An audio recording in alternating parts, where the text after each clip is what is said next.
good, Commanders fans? I'm just gonna make this video kind of quick today.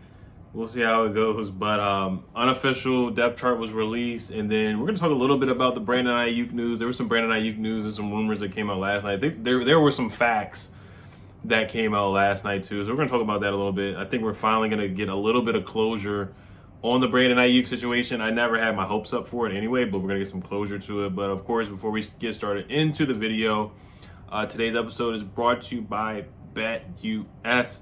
Shout out to BetUS. Make sure you guys take advantage of that. 125% sign up bonus up to $2,000 on your first 3 deposits.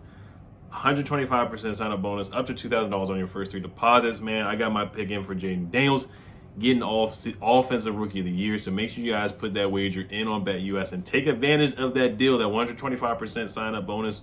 But shout out to BetUS. They will be sponsoring a lot of my videos during the season this year. So make sure you guys check out and sign up for BetUS. All right, so let's get to the Brandon Aiyuk news here real quick. I'm gonna talk about that real quick, and then we'll get to the unofficial depth chart after we talk about Brandon Aiyuk. So Brandon Aiyuk, basically what I saw, this is from NBC Sports in San Francisco or the Bay Area. Mayecho in NBCS is the reporter's name. Matt Mayecho. He said he's been covering the 49ers for 30 years, so he's been around, probably been in the building, talked to many coaches, probably had some really good sources. So I will trust what this guy says. Anyway, whether I trust him or not, I just don't think we're really going to end up getting him. He says the Commanders have removed themselves from trade talks for Brandon Aiyuk. And then also the article said the 49ers gave permission to Aiyuk to negotiate potential contracts with the Browns, Patriots, Commanders, and Pittsburgh Steelers. Remember in the Pivot podcast, he did name the Commanders. He was there with Jayden Daniels. Took the selfie at the mall with Jayden Daniels. Was on FaceTime with Jayden Daniels as he always is. And then Brandon Aiyuk took the picture of the practice, whether it was a big deal or not, whatever your opinion is about it, you guys' opinion is about it. It was odd, to say the least. It was odd. It was interesting that he put up that picture. I've never seen somebody do that before, really posting on TikTok or social media. But I know teammates or friends from other teams probably do share some type of film and stuff and just look at stuff, maybe laugh and joke about it or whatnot, even though we rather Jayden Daniels not do that. But to get back to the whole situation, the article says the Commanders have removed themselves from trade talks for Brandon Aiyuk, and the Steelers effectively no longer are an option after they declined to meet the 49ers trade demands, the source said. The Browns and Patriots have presented their best offers to Brandon Aiyuk's camp, while also presenting trade proposals that the 49ers have accepted, the source said. So there was one guy that said the Steelers and the Niners already made a trade last night, and a lot of people retweeted and said it was false. Some people think it's true and whatnot. So, but I think we're finally getting some closure. I think just the asking price, a first-round pick, Adam Peters doesn't want to do that. Adam Peters is obviously very familiar with Brandon Aiyuk, being with the 49ers staff for multiple years. With Brandon Aiyuk, Brandon Aiyuk's a darn good receiver. Like, I would make a trade for him. It just depends on the asking price, of course, and then the contract. You got to pay Aiyuk more than Terry. So I'm not gonna say it's gonna ruffle feathers, but you're gonna pay Terry $23 million a year, and then Aiyuk's looking for $30 million a year. So it's an interesting dynamic. Do they wait it out till next year? But if the Browns and the Patriots, they do get a contract done, are we going to be able to even have a chance of getting Brandon Aiyuk is the thing. So, but I would have loved to see Brandon Aiyuk, Terry, and Jahan together. So, but I think some of the antics were a turnoff too, like the podcast and the FaceTime, the TikToks, and all this stuff. Some of that was a little bit of a turnoff for me for Aiyuk, but he's talented, man, and I want Jayden to get as much talent as he can get from the skill positions. You see what the Eagles did with bringing in A.J. Brown. You see what the Dolphins did with bringing in Tyreek Hill. The Texans brought in Stephon Diggs. So the Bears brought in Keenan Allen, or traded for Keenan Allen. So a lot of teams are trading for really, really good receivers to help out their young quarterback. And Brandon Aiyuk would have been the guy. So, but it looks like it's just time to move on. See what we got. We already know what we got with Terry. Leap year for Jahan. And then look at this depth chart. Looks like all Amita Zaccheaus is wide receiver number 3. So I think I'm not going to say it's safe to say to close the door on the Brandon Aiyuk sweepstakes, but I don't think we're going to get Brandon Aiyuk. I just think it's one of those things where maybe he was using us as a chess piece to get paid. that could be the case too.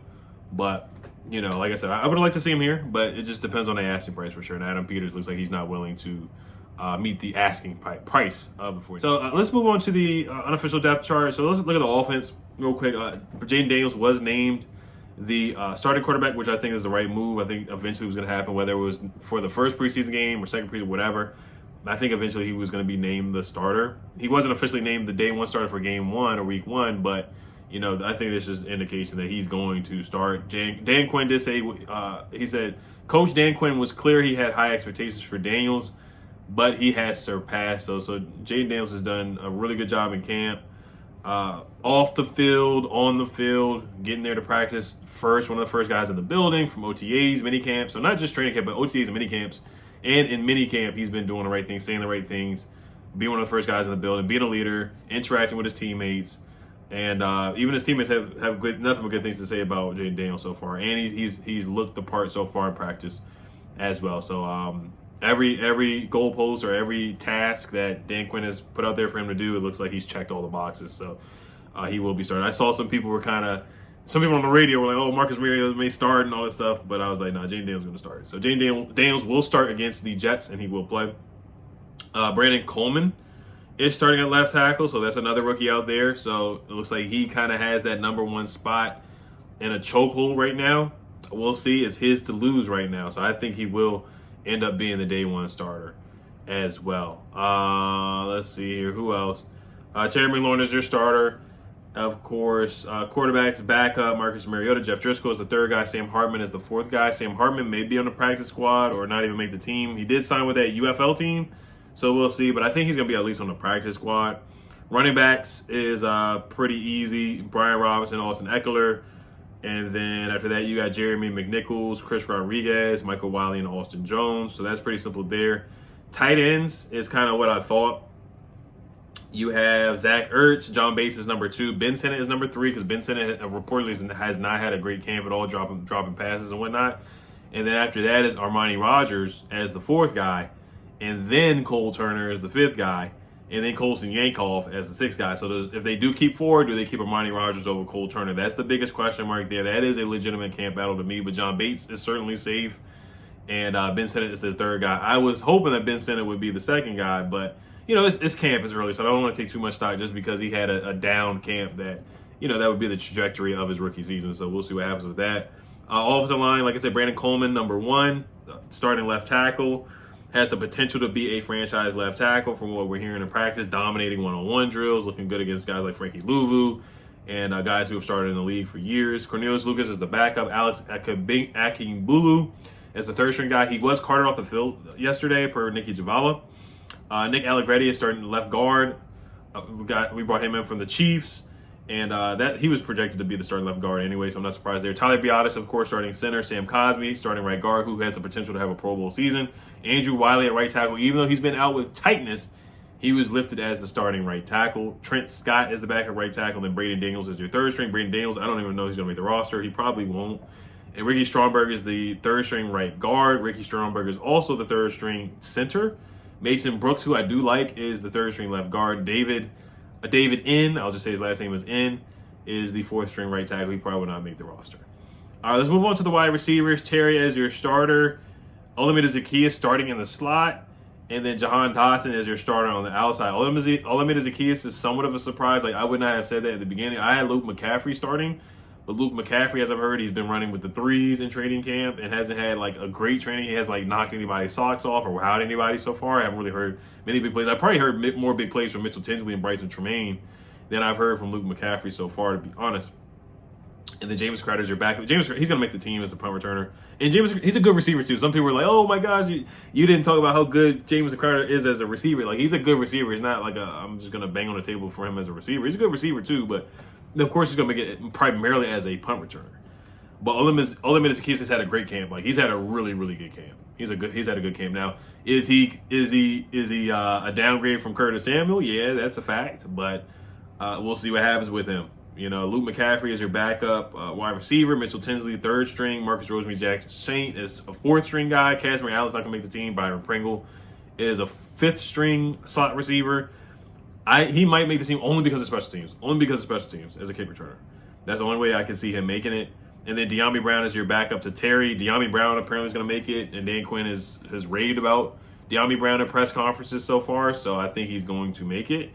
Bryson Tremaine is your third string guy. Fourth string is Davion Davis. Davion Davis is not going to make it, but Bryson Tremaine can make. If they keep 7 guys, it's between Bryson and Mitchell Tinsley to make the roster. That's about it for the offense. Like running backs is pretty cut and dry right now. Michael Wiley, Austin Jones, I like those guys, but they probably won't make. They'll probably make the practice squad. And then Cleveland. Let's move on to the defensive side of the ball. And then Jeremy McNichols, he might make it. He's listed behind Austin Eckler, so we'll see what happens with that. All right, defense. Let's move on to the defense. I think the big story here kind of is Emmanuel Forbes listed as a backup corner. I don't think it's too much of a big deal, but your first round corner is not your obvious penciled in starter. I think there will be games where he does start, here and there, but they have Michael Davis above him. They brought in Michael Davis for a reason. They didn't draft Emmanuel Forbes, even though apparently they did like him in the pre-draft process. But Emmanuel Forbes, he has to earn it. He has to go out there and earn it. He's had a good camp so far. It's not like he had a bad camp last year either. He had a good camp. Like he made some good plays, had a couple pick sixes. He was compared to like really good corners in training camp. So it's not like he had a bad training camp, but we just got to see him do it in the games. Ben St. Juste is your starter. Mikey Sanders still the rookie. You're starting slot corner. It's not a surprise. Dan Quinn loves him in press conferences. He talks about him he's talked about him frequently in press conferences. I'm not surprised. Pound for pound, potentially the best pick in the NFL draft per Nick Saban. So Mikey Sanders is your starter. Michael Davis started at corner. Had a down year last year, but we talked about Michael Davis. I think odd years he has bad years. This year's 2024, right? 2024 season. So even years he has good years, odd years he has down years. So it's an even year. Let's see what we get from Michael Davis. Tyree Castro-Fields has had a good offseason so far as your backup to Michael Davis. I think he's going to make the team. Noah I is probably going to make the team because of kick returning. He's behind Mikey Sanders. So Caillou Blue-Kelly is your third string slot corner. He probably won't make the team. Chiggy, your third string corner, practice squad most likely. James Pierre, special teams guy. And then Nick Whiteside are your backup corners out there at the cornerback spot. So, I think the only thing that really stood out was Emmanuel Forbes. Jeremy Chin starting a strong safety. That's what I've heard from training camp. Quan Martin starting a free safety. That's what I've been hearing so far. Quan Martin definitely. I think he's very, very talented. I think he should start a free safety, especially the way he ended last year. He had a good end to the season last year. The last couple games he played really, really well. Derek Forrest is probably the biggest story here because, we've seen him start for the majority of the time that he's been here, a couple of years, and he's the backup. Now, he was running with the threes in training camp, but he's the second string guy behind Jeremy Chin. Jeremy Reeves behind Quan Martin, special teams all-pro guy, so you just need him to stay healthy. Dominique Hampton, third string strong safety. Percy Butler, third string free safety. Tyler Owens, fourth string free safety. Tyler Owens has been a star of training camp. So let's see if he maybe surpasses Percy Butler on the depth chart. We'll see, because Tyler Owens has apparently been a star of training camp. He just has a knack of being around the football. Ben Nickel, special teams guy, strong safety. Nick Whiteside, another special teams guy, a fourth string cornerback. Defensive line, Jamin Davis is probably another big story here. Backup to Dante Fowler, the outside linebacker spot. They want to use him as a pass rusher. Dante Fowler's a pass rusher, edge rusher, pass rusher. So he's not third string like people have been saying. Second string, though, he's on the bubble. We'll see. Where's Fedarian Mathis at? Third string defensive tackle behind John Ridgeway. Jerron Payne is a starter, of course. John Allen, starter, of course. George Armstrong, starter, the defensive end spot. And then Cleveland Farrell is your starting defensive end. KJ Henry behind Cleveland Farrell, who I do like. I thought he had a couple good games last year. John Ridgeway, who a lot of people like because he's a tough, mean guy. Back with the Jerron Payne, Fedarian Mathis, third string. Fedarian Mathis, I think he's going to make the roster, but he's kind of on the bubble. Chisholm Dubizi, third string defensive tackle. Andre Jones Jr., third string defensive end, who had some moments. He had a really good training camp last year. Benning Petitito, fourth string defensive tackle. Nora Pollard, fourth string defensive tackle. And then we move on to special teams. Tress Way, Pro Bowler. Starter as your punter, Ramiz Ahmed and Riley Patterson battling. Ramiz is the first string guy, but if I had to bet, I kind of got my money on Riley Patterson to make it if we choose between those two guys, if we don't bring in another kicker. And then Tyler Ott, your long snapper. We hope that he's way better than the guy last year that got released. That was awful. Cut the Cheeseman. And then kick returner Noah I. Some people were surprised about this as our kick returner, Casimir Allen, listed as the second guy. I don't think Casimir Allen's going to make the team. But if Noah I does make the team, then that's going to be a big reason why, because he's listed as the kick returner. Byron Pringle was not listed as a 3rd string or 4th string kick returner. A little bit interesting to me. He was not listed at all. And then punt returner Jamison Crowder. The backup is Jahan Dotson. The male force has been returning punts. He's not listed as a punt returner. Who else? Kaz Allen was not listed as a punt returner. And then somebody else was returning punts. It was Forbes, and I feel like somebody else. Mikey Sanders still was not listed as any returner spot, because I know he's been returning punts sometimes here and there. So that's really it. I mean, the things that stand out, of course, Jaden Daniels being the first string quarterback. Mikey Sanders still starting at slot. Brandon Coleman starting at left tackle. Jamin Davis being a backup. Emmanuel Forbes being a backup. Ron Vera Picks being backups. Then Fedarian Mathis being 3rd string. And then Noah I being a kick returner. And Tyler Owens being 4th string. We'll see if that changes.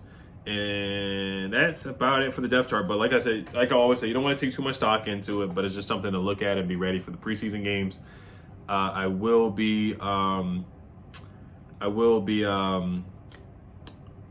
of course, the Jets game and whatnot. So stay tuned for that and be ready for that. So that should be good.